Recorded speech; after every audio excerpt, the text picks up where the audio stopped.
façon boobu laa bëgg a wax toll nañ ci di caar mbat ñi nga xamante ni bii xañ na ay njuumte dam na leen ci diggante suuf ak xaalis ak ay kër wala ay yu demee noonu daal ba yoon di leen teg loxo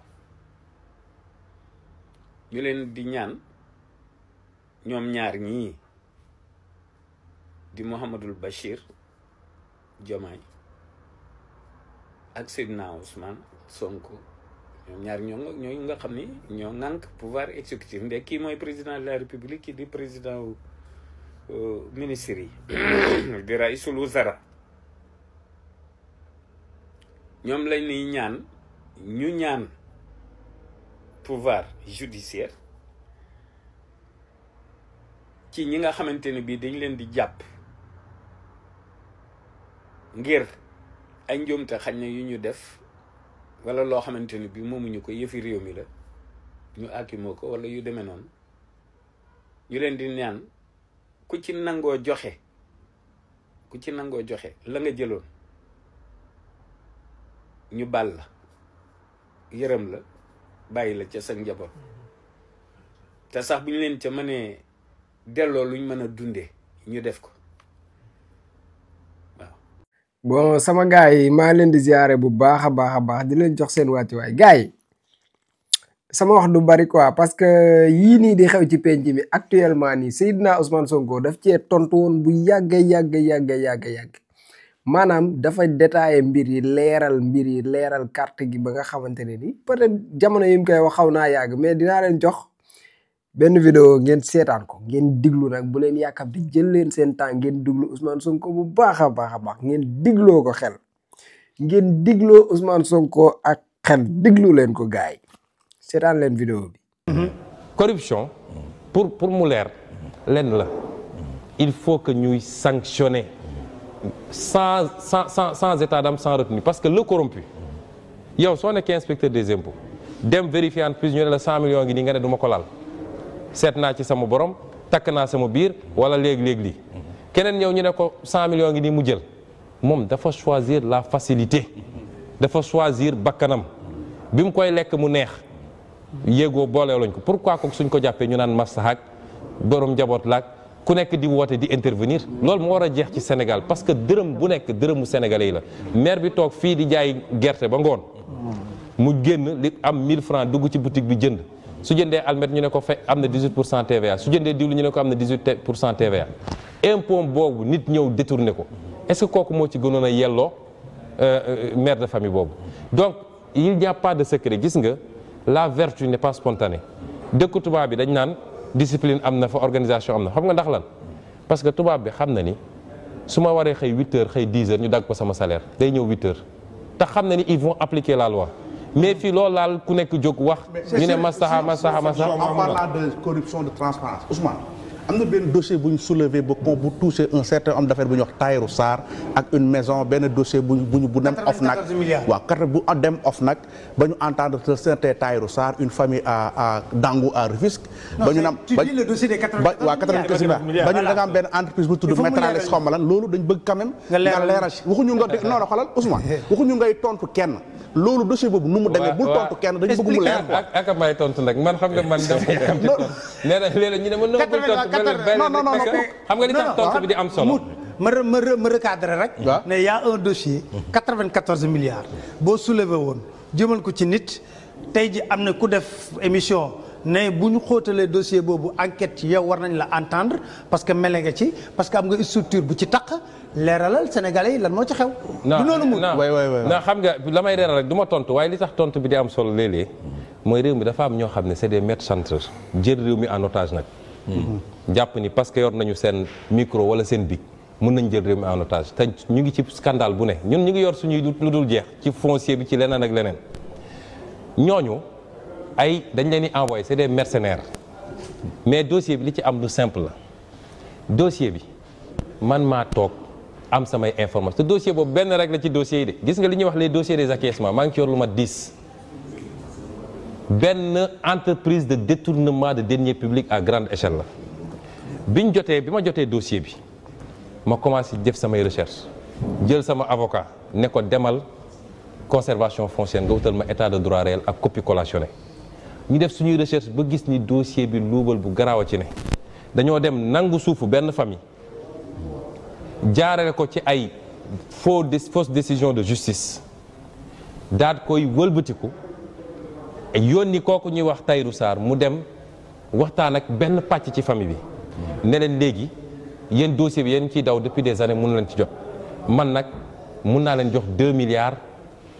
ak lu ci tegu ngeen jox ma ngeen defal ma acquiescement bi ñu defee loolu ba noppi ñooñu def ko mu am beneen pàcc ci famille bi ñu yëguloon affaire bi ñooñu ñoo jóg def opposition dossier bi dem tribunal cassé acquiescement bi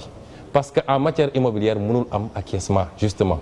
en matière d'indemnisation pour cause d'utilité publique mënul am mënoo ñëw di intervenir intermédiaire mënu cee am décision de justice ñëw ñu cassé loolu kon ñoom amatuñu base légale mais jël nañu xaalis jox une partie de la famille ñoom ñu def seen combine bi ñu ko defaree bi ñu amee loolu ba pare dafa dem ñoom waa domaine Mamour Diallo ne CCOD daje na xool nañ dossier bi Tahirou Sarr ak entreprise am ñaari entreprise la am na droit indemnisation 94 milliards. Sofico. waaw Sofico ak beneen bu ñuy wax IFO. xam nga loolu triant weesuwul loolu ab famille doon daw ci àqam ñoom administration ñu toog ne duñ leen ko jox dem yónni seen nit. mais yow lan nga ci yow xaaral ma terminer rek maa ngi ciy ñëw soo ma laajee rek nga bàyyi ma terminer rek nga yónni sa nit mu dem def nax famille bi wëlbatiku le lendemain nga ne ko yow jox nga leen 2 milliards waaye ñun état nañ la jox 94 milliards. bi ma gisee dossier bi ma xam ne lii mbuxum la ma jël sama bic bind. moo tax suñ naan war nañoo déglu Sonko man maa bind procureur de la République lettre a ngi nii yem ma ci ma bind IGE bind OFNAC daal di def le détail du dossier mi ngi nii avec les pièces justificatives ne leen lii c'est un cas grave de corruption maa ngi ko def xam nga kañ ci weeru koor ga mois de mars ou avril ba tey ji procureur woowu ma ba tey ji IGE woowu ma ñaari weer ci gannaaw waa OFNAC woo ma dem fa ñu ne ma jot nañ affaire bii mais le dossier c'est très grave nangam nangam may leen dinaa waxtaan ak yéen dëgg man gëw ma sax ni yéen di ngeen traité dossier bi parce que it ñëwoon naa fi il y a 2 ans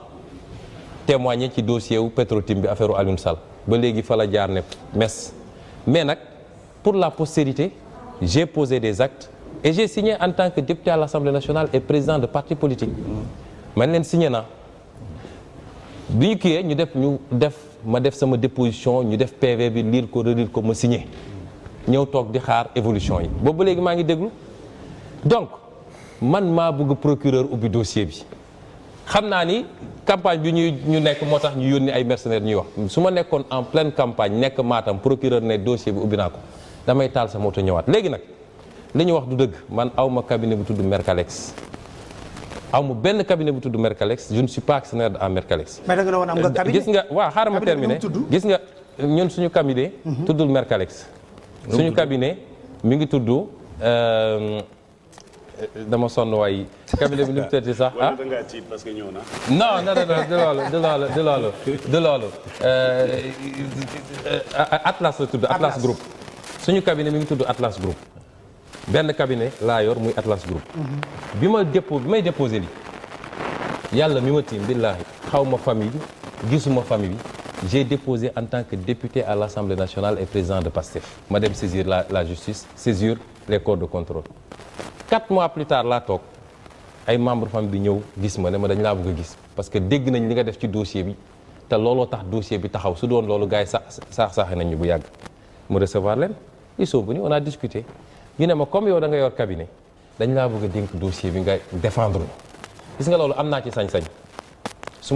ma neexee ma jël dossier bi je n'ai violé aucune loi de ce pays ma leen d'accord bàyyi leen ma réfléchir bi ma demee ba réfléchir j'ai dit jarul may jël dossier bi parce que posé naa ci des actes ci beneen fànn ci laa leen ni recommander leen keneen dem leen ci moom mu gérer dossier bi parce que damay bañ ëllëg ñu ne moo nekk fii nekk fële donc amul benn cabinet boo xam ne man bokk naa ci bu nekk ci dossier bi loolu ku ko waxul dëgg te du ko mus a prouver léegi nag ñun lu ñuy ñaan dossier bi ak yeneen dossier te dañaa ci génne yeneen yi ci tegu dañoo bëgg procureur diligence bi mu defoon ci dossier Khalifa Sall ci 1 milliard ñaata la 800 millions bii 94 milliards la dañoo bëgg procureur def la même diligence. yaakaar naa ne nag képp koo xam ne amoon nga xel wala amoon nga lu la lënt wala lu leerul ci sa bopp ci affaire dossier wu 94 milliards boobu yaakaar naa ne leer na. xam nga vidéo bi mu koy def il y a 6 ans yaakaar naa ne mu ngi bëgg a yàgg. am na ñoo xam ne seetaan nañ ci ay quelques parties, am na ñoo xam ne seetaan nañ lépp, am na ñoo xam ne seetaan nuñ ci dara. mais nag dafa am ay mbir yoo xam ne dafa nekk actualité instant yi nii ci réew mi, ay actualité yoo xam ne yu tàng jër la. te Ousmane Sonko maanaam yàlla dafa ko dimbali daal, am na yu bari yu xew yoo xam ne jarul sax mu ciy wax parce que leeral na, moom wax na li mu war a wax yëpp ba pare. maanaam situation bi day taxaw rek nga mën a dem jëli vidéo bi ñëw taxaw teg ko ñëpp gisandoo. yaakaar naa ne seetaan ngeen vidéo bu baax a baax a baax a baax. lii soo leen ko déggee nii su dee koo xamante ne nii musul seetaan Ousmane Sonko su ma nekkaa vidéo bi ma ko tegal nii su ma nekkoon démb la mën na koo bañ a weddi. bu dee koo xam ne xamul Ousmane Sonko yàggu ko suivre su ma nekkaa vidéo bi démb la du ko weddi. te pourtant lii def na juróom-benni at ci ginnaaw te déglu ngeen waa ji bu baax a baax li mu doon développé. gars yi est-ce que déglu ngeen ku sell ki li nga xam ne moom la doon développé. bu leen ko déggee rek baax na en tout cas man moom loolu laa ne woon naa leen ko indil. voilà yeneen yi ci des nag garaawul man yooyu amul problème, man yooyu du ma ci yokk du ma ci wàññi parce que réew mi ñu nekk mooy réewum Sénégal. yéen xam ngeen ne fii Sénégal la kon baax na en tout cas daal li mat a leeral ku sell ki leeral na ko. lépp loo xam te ni jaxal na leen ci dossier wu 94 milliards gan gi leeral na ko. léegi nag yeneen yi ci topp nag ay mbir la yoo xam ne amul solo parce que la vie est belle. voilà te en plus dëkk bi dafa xaw a jaxasoo kenn ku nekk xam na réew mi mais yàlla baax na ñu yàlla ñaan yàlla mu defal ñu jàmm rek. voilà gën a kartanal Seydina Ousmane Sonko ak le président Bassirou Diomaye Faye yàlla teg leen loxo aar leen bu baax a baax a baax ba ñu mën a accomplir mission bi quoi, ba ñu mën a eggale li nga xamante ne ni mooy seen yéene. képp ku leen di yéene échec daal yàlla na nga échec, seen waa kër échec, sa famille échec, say projet échec, say xalaat échec. boo amee jabar yàlla na tas boo doon jàng yàlla boo am dara. man daal ku leen yéenewul jàmm yéene ma la jàmm. waaw loolu nag moom sama yëf bopp la moom wax dëgg yàlla ku leen yéenewul jàmm aw maag yow benn affaire. voilà yi ci des nag garaawul yi ci des moom garaawul amul problème parce que yaakaar naa ne moom fi doon nii ay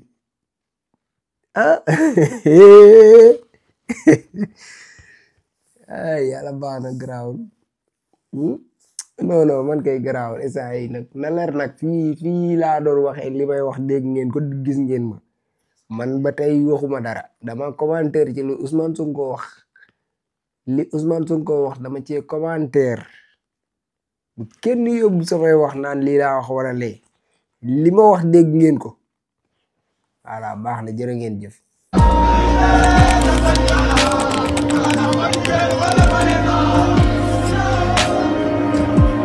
moo tax yàlla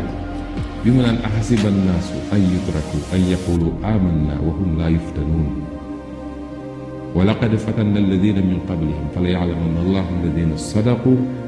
wala ya'lamanna alkaadibin. Est-ce que les gens pensent qu'on les laissera dire « Nous croyons » sans les éprouver? Certes, nous avons éprouvé ceux qui ont vécu avant eux. Ainsi, Allah connaît ceux qui disent la vérité et ceux qui mentent. yàlla dafa ne du ma leen seetaan rek ngeen di fëgg dënn naan gëm nañu te du ma leen natt du ma testé ba xam ndax yéen gëm-gëm mi ngi ci yéen. noonu ma ko defe woon ñi leen jiitu nga xam damañ doon nattu ba xam kan mooy wax dëgg ak kan mooy wax safaan nattu googu nag buñ ko jàpp rek ci wàllu imaan pas-pas ci diine mais yéen ñi ma bokkal projet bi yàlla ak ñuy nattu ba xam ndax li ñuy woote ci projet bi dëgg la ci ñun wala du dëgg ndax li ñuy woote ci projet bi dëgg la ci ñun wala du dëgg ndax li ñuy woote ci projet bi dëgg la ci ñun wala du dëgg. wa sallallahu taala ala sayyidina secret Cheikh Sidil Mukhtar ñaan yàlla Cheikh Sidil Mukhtar ibnu Cheikh Mouhamadul Amin ñu ngi toog ak sëtam Cheikh Abdoul Aziz Mbacké borom fas nga xam ne da ko donnee ci ay maamam di fas gu baax ci néew kattan ak ngóora Cheikh Abdoul Aziz ana fa sunu fas gi. bisimilah sëñ buur fas kii de day fas goo xam ne dañ koo jëlee woon sunu maam Cheikh Cyril Muxtaar dafa amoon genn góor gu ñëwoon te Mbàkke Kajoor doon ko jàmbat ci dawatu bu néew kàttan fas la goo xam ne nag dafa bokkoon ci kàggu yi suñ baara yoo xam dafa jóge woon Cyril Mason waaye giñ naa ci yàlla képp koo xam ne nga am jafe-jafe néew kàttan moo xam ne ngay sëy di gaaw di yegg mbaas sàkkat delluwaat waxtu woo ko takkee takk léegi gis léegi rek ndax fas gi nag leen rek a koy toj mooy toog ci gën waaye képp ko am jafe-jafe néew kàttan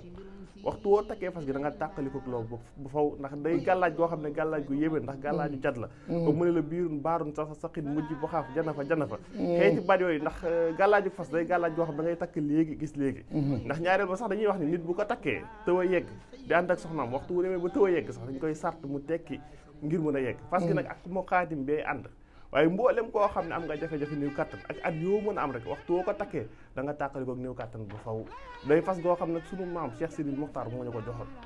muy lu waay donnu daf lay ruus Cheikh Cyril Muxtaar juróom-ñaareelu xalifa Cheikhul Khadim jàmbaar ja ñaankat yàlla bi kon yow mee seetaan wooteel ci numéro bii commandé ci fas gi ak fu mën a nekk ci àdduna dana la fa fekk ngir faj say aajo ci néew kàttan ci biir néegu sëy am Sidi Lamin Baara moo sañ a fat dàmpamu. waaw di leen wax ne nag maa ngi ànd ak Serigne Abdou Aziz Mbacke di ñaankat boobu nga xam ne macha allah lépp lu jëm ci wàllu ngóora yàlla may na ko ci tawfeex boo xam ne ku ci am jafe-jafe rek boo jokkoo ak Serigne Abdou Aziz bu soobee yàlla sa aajo dina faju numéro téléphone bi moo nekk noonu ci suuf mais tamit day ñaan day listixaar